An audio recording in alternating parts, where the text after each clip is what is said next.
अब क्या होगा?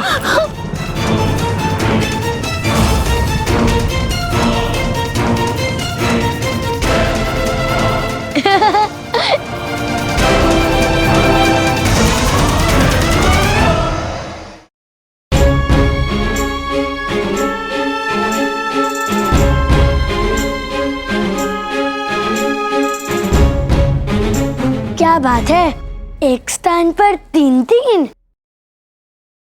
हाँ, तो मैं ये कह रहा था काकी कि जो आपको पकड़ कर लाए हैं ये हैं ब्रह्म राक्षस। इन्हें बड़ी ही तगड़ी भूख लगी है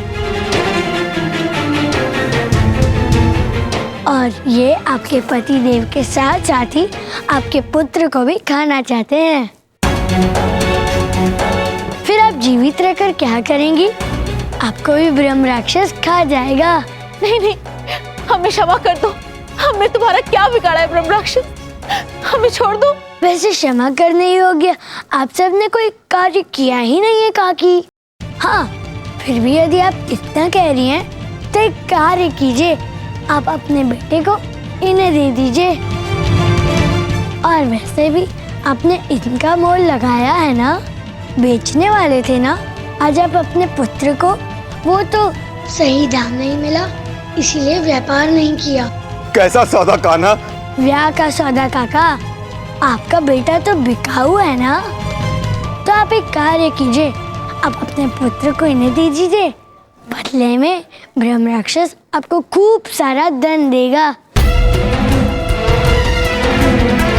ये सौदा तो अच्छा है ना, आप शीघ्र अति शीघ्र ही हाँ कर दीजिए।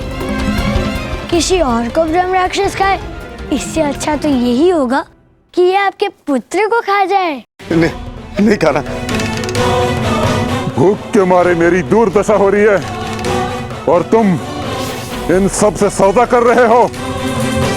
बोलिए, आपके बिकाऊ पुत्र को बेच दूं? मोटा दाम भी मिलेगा और गांव का संकट भी टलेगा। आप क्यों नहीं बेच देते इसे? आज आपने जो कुछ भी मधुमंगल के परिवार के साथ किया वो सब कुछ बहुत ही दुखद था। आपने अपने बेटे के विवाह के लिए दहेज की मांग की। क्या आपने इसी दिन के लिए अपने पुत्र को पाल पोछ कर बड़ा किया कि एक दिन आप उसका मोल लगा पाए? हमें क्षमा कर दो।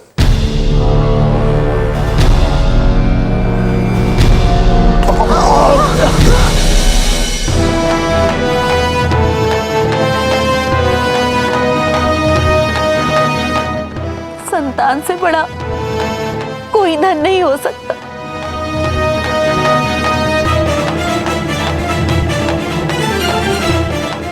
जैसे ही यह आपका पुत्र है वैसे ही प्रमोद काका की पुत्री भी उनका धन है,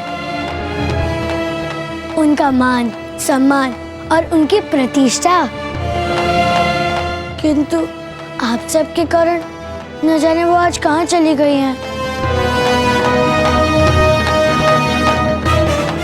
ये सब बंद करो कृष्णा और काम की बात करो। किसको मारोगे तुम मेरे लिए?